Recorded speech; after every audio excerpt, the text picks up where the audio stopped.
Thank you, Caddy, and thank you, everybody. It's good to be with you. I don't know if anybody had the same response or reaction that I did. I've seen most of you in the room. The last time we saw each other was July 7th.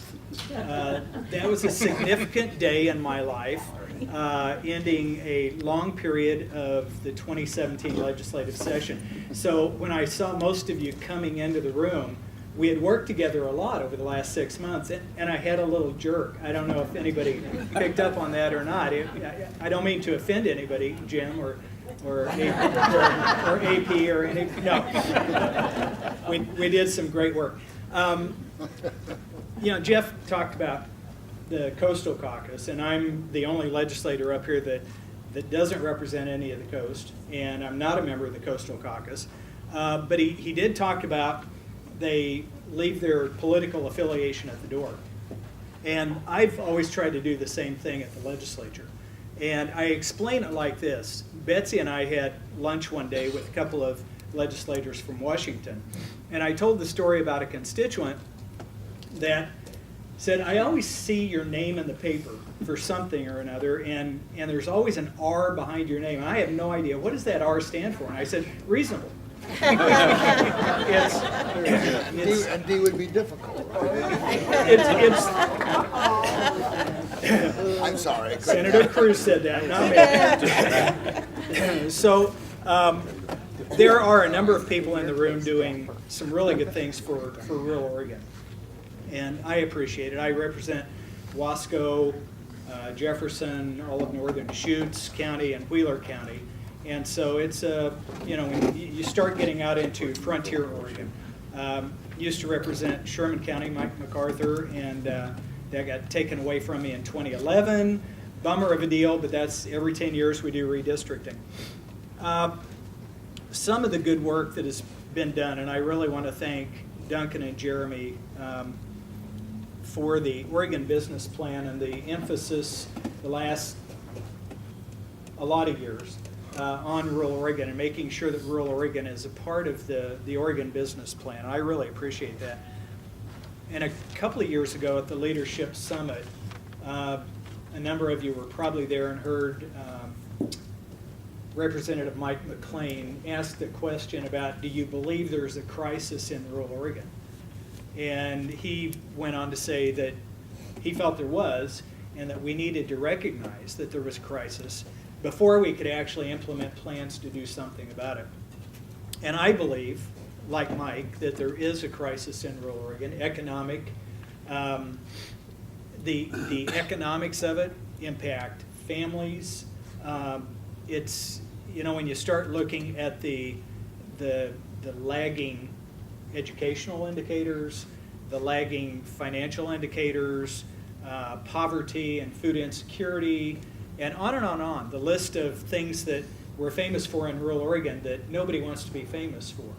And I don't know if you've seen it was the employment landscape for rural Oregon study that came out recently. And here are just kind of a rundown of some of the challenges that rural Oregon is going through right now.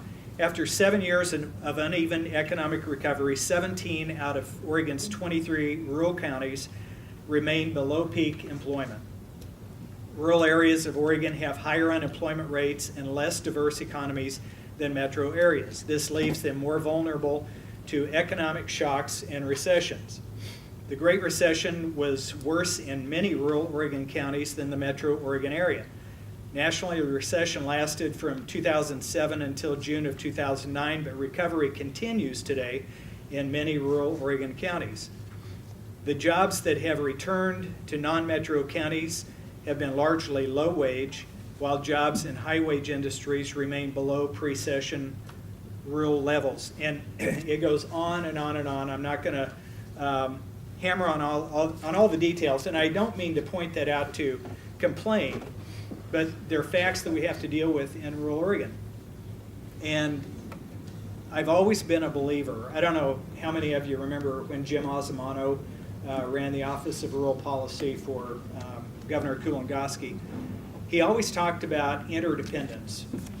And I met Jim early on. He's a Hood River guy, and so we knew each other anyway. But I always have tried to do my best to educate folks on that, the interdependence. Rural needs metro, metro needs rural.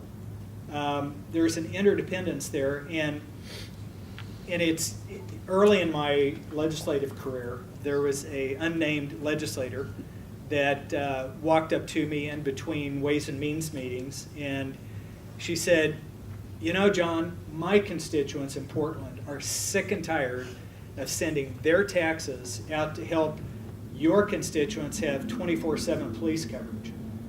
Well, we don't have 24/7 police coverage, first of all, but it really struck a chord with me. I thought, wow, there's a divisiveness and a lack of understanding in that message. Do you realize that when your constituents from Portland come to recreate in the Gorge or Central Oregon, they expect to have hospitals, they expect to have OSP at a moment's notice if they run into trouble. Search and rescue has to be well-funded, alive and well, and they're not. They dig into, most of our sheriffs dig into their general fund to be able to go rescue people from Smith Rock or the Columbia River or wherever else. And so that's just one example of the interdependence that goes on. The connections between rural Oregon agriculture and the Port of Portland. I mean, the list is long and it goes on and on. And so I've tried to work very hard in educating and collaborating on ideas. And so on the educational part, it takes a lot of different forms. But last year, Representative Cliff Benson and I invited Speaker Kotek out to our districts to visit and take some tours and just kind of explain what some of our challenges are in rural Oregon. And we carried that message with Tina's help into this last legislative session. And Cliff and I both got some really good things done for our district because Tina came out with a listening ear and she helped us get some really good things done. It was a challenging session in a lot of ways. And how many people in the room work for the governor? My friend. Okay, so you know I love Kate and I love all you guys, and so when you take this message back, be kind. But you know, I had a lot of people visiting my office early in the session, and the governor's budget had pointed out a number of hits to rural Oregon, whether it was a call center in Baker City or the closure of an OIA facility in Warrenton, the proposed closure of the crime lab in Pendleton, and there were a number of high-profile closures on the chopping block. And yet the governor was talking about the support for rural Oregon, and I said that's not the kind of help we need. And at the end of session, you know, fast forward to the end of July, and rural Oregon did get some stuff. I got the Madras Airport bill. Daimler is expanding at the Madras Airport in a phenomenal way. And that's one example. There was the Eastern Oregon Economic Development Region that was set up. And so, I mean, there were some really good things done. But it seemed like for every good thing that was done, there was another thing taken away over here. And so I thought all session about that. And the last few weeks of session, the governor's chief of staff, Nick Blosser, made the mistake of finding my office. And so he frequented it. I'm not sure why after the punishment, but you know, we had a good visit. We had a lot of good visits. And I said, Nick, I would like for you to encourage the governor to reinstitute the Office of Rural Policy.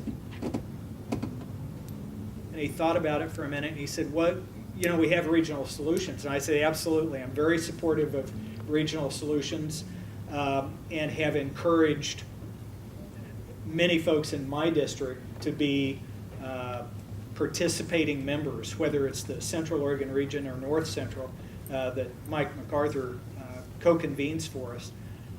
doing some really good stuff. But I said it's different from policy level discussions. And so I wanted to throw that out for everybody here to be thinking about, because a lot of you have constituencies in rural Oregon, whether it's Farm Bureau or whomever, AOC, and I think it's time, and I think there's room to have an Office of Rural Policy, so that when the governor's office is developing a budget and there is an idea like closing a call center in Baker City, if the work has been done on rural policy, maybe it would inform that decision a little better and explain what the ramifications of that could be. And maybe we wouldn't have some of those decisions that we have to deal with in the legislative session if we could better think things through from a rural lens.